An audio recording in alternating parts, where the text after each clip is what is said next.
Sébastien, pourquoi avez-vous commencé le gyrotonique? Alors, j'ai commencé le gyrotonique lorsque j'étais soliste au ballet de Hambourg. J'avais des problèmes de hanches que je n'arrivais pas à résoudre avec tout seul, avec la danse. Et je me suis souvenu qu'à Paris, on m'avait déjà parlé de cette méthode. Donc j'ai trouvé un professeur qui m'a suivi pendant un an et demi.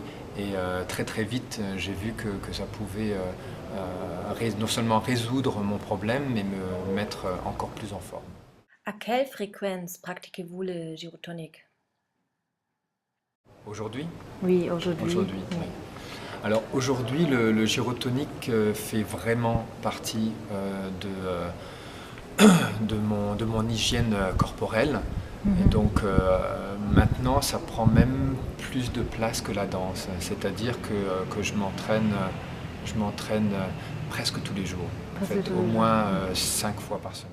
Quels sont les avantages que vous sentez-vous après une classe de gyrotonique? Alors après une classe de gyrotonique, on se sent, euh, on se sent déjà beaucoup plus vivant et souple.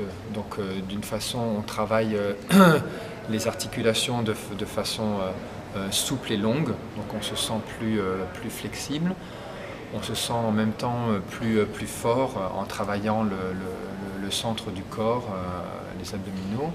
Et Mhm. surtout, on travaille beaucoup sur le flow, donc sur travailler sur l'énergie qui bouge à travers le corps. Donc même si on est fatigué après un cours, on est réénergisé en fait. On Mhm. se sent réénergisé. Vous sentez-vous des changements vers votre technique de danse ou des changements dans votre body shape?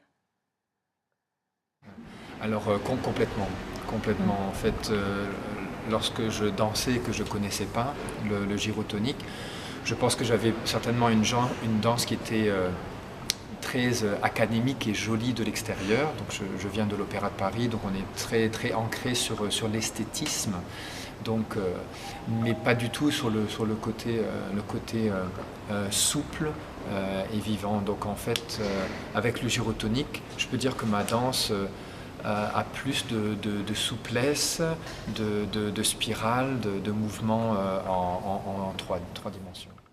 Est-ce que vous aidez à prévenir les blessures? Ah, tout à fait.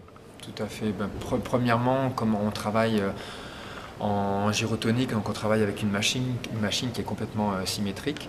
Donc ça nous permet toujours de nous mettre un peu comme au diapason pour vérifier comment notre corps est, si on compense ou on ne compense pas.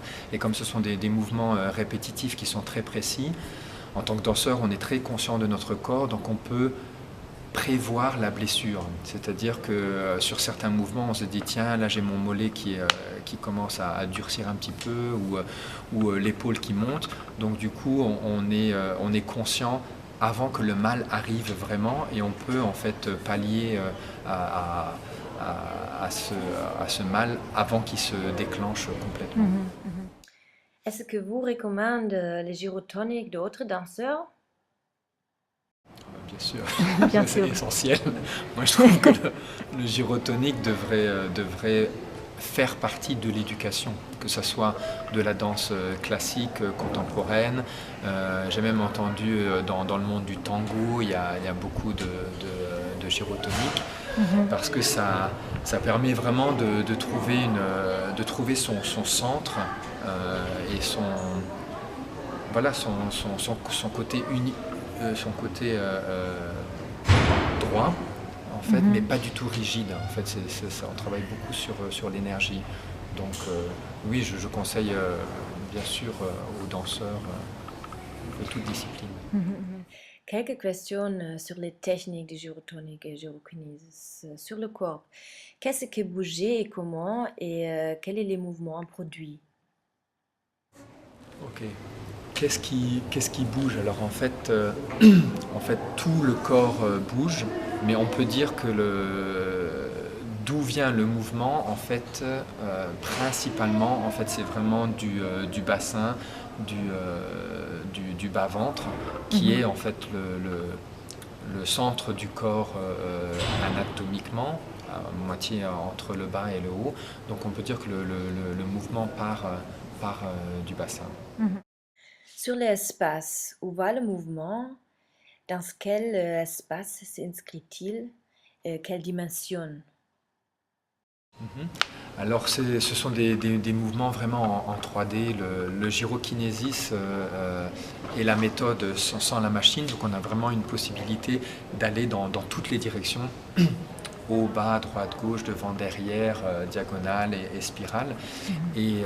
Et en gyrotonique, donc qui est la même méthode avec la machine, en fait c'est pour ça que Julio Horvat a créé la machine, pour aider les personnes à se trouver dans l'espace, hein, donc de pouvoir aussi bouger en 3D, mais avec des poulies qui nous permettent de bouger. Mhm. Et ce que je peux dire par rapport au mouvement, c'est que ce sont des mouvements qui vont et qui reviennent. Donc on a vraiment Mhm. ce côté flux et reflux où en fait le mouvement part du corps dans l'espace et en Mhm. fait a une sorte de réverbération pour que le mouvement en fait revient. Et ça c'est très sain parce que ça permet de ne pas saturer le corps, de pouvoir Mhm. bouger de l'intérieur à l'extérieur et de laisser l'énergie revenir de l'extérieur vers l'intérieur. Mhm. Sur l'effort, comment le mouvement est-il exécuté et avec quelle qualité d'énergie? Au niveau de l'effort, hein. Oui. Alors l'effort, c'est très intéressant parce qu'en tant que danseur, on a toujours envie de danser à fond, fond, fond, fond, fond l'effort. Et ce que j'ai appris en gyrokinésis et gyrotonique, c'est que pour avoir plus d'efficacité, parfois il faut donner moins d'efforts et être plus concentré sur ou envoyer l'énergie pour qu'elle revienne. Parce que si on donne trop d'efforts statiques, en fait le muscle est coincé et en fait l'énergie a du mal à traverser à travers le corps. Donc l'effort doit être dosé. Après, quand on a bien trouvé la bonne direction, on peut y aller de plus en plus profondément, mais pour moi c'est un effort qui est plus intérieur et profond qu'un Mhm. effort superficiel et extérieur. Mhm. Ok, merci beaucoup. Merci. Merci. Manola, Ok. pourquoi avez-vous commencé le gyrotonique? Manuela. Alors, comme danseuse, j'avais besoin de faire autre chose que la danse. Mhm. Donc, j'ai commencé avec une amie qui connaissait le gyrotonique Mhm. et j'ai trouvé la méthode exceptionnelle parce qu'en fait, je sentais que mon corps pouvait aller vraiment au-delà du mouvement. Donc, à part les connexions qui sont fondamentales Mhm. en danse et les travails de connexion, mais j'avais vraiment la sensation que le corps, il allait chercher au-delà du mouvement. Et ça, c'est ce qui m'a plu le plus dans cette méthode et ce qui fait la différence pour moi des autres méthodes. Où sentez-vous des changements vers votre technique de danse ou des changements dans votre body shape?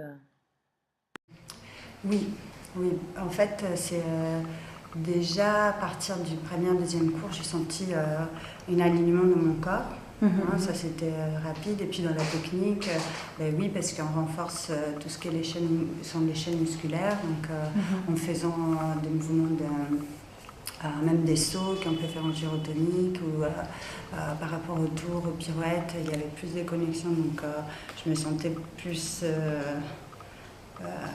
forte. Mhm. Est-ce que vous aidez à prévenir les blessures? Ah ben oui, parce qu'on travaille beaucoup sur les ligaments, les tendons, donc en gardant des articulations plus souples et des muscles plus forts, on peut éviter justement les blessures. Et avec ça, en plus, on a la respiration dans chaque mouvement, Oui. que c'est fondamental. C'est quelque chose qu'en tout cas, moi je viens de la danse classique, on n'a pas trop appris et que ça fait partie Oui. fondamentale du mouvement. Et est-ce que vous recommandez le gyrotonique à autres danseurs? Si je recommande. Oui, oui. Ah oui, oui, en plus maintenant j'ai une expérience d'enseignement en Oui, gyrotonique et là c'est vraiment efficace parce que je vois très bien la différence des danseurs quand ils commencent les gyrotoniques et après. Et puis je leur je les entends parler, je vois comment ils se sentent, comment leur danse a changé, leur technique a changé. Et c'est très agréable de voir cet échange avec les danseurs.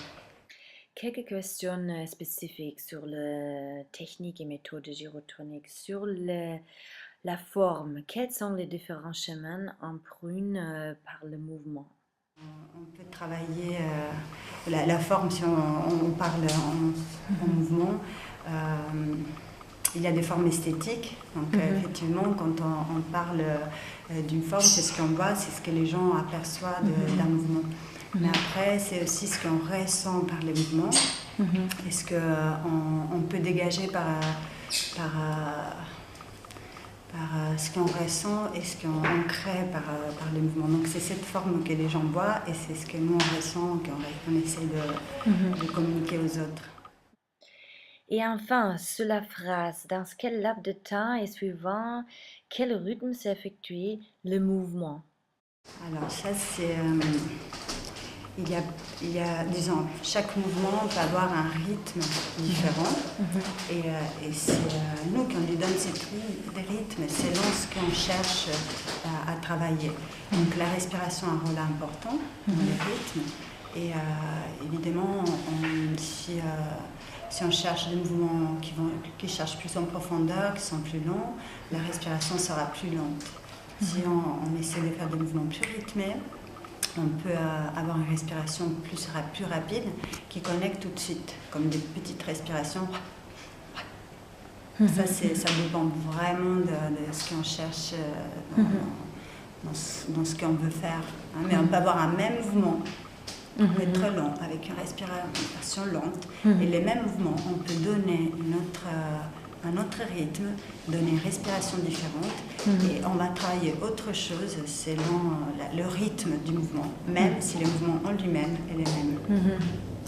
Super, merci beaucoup. De rien.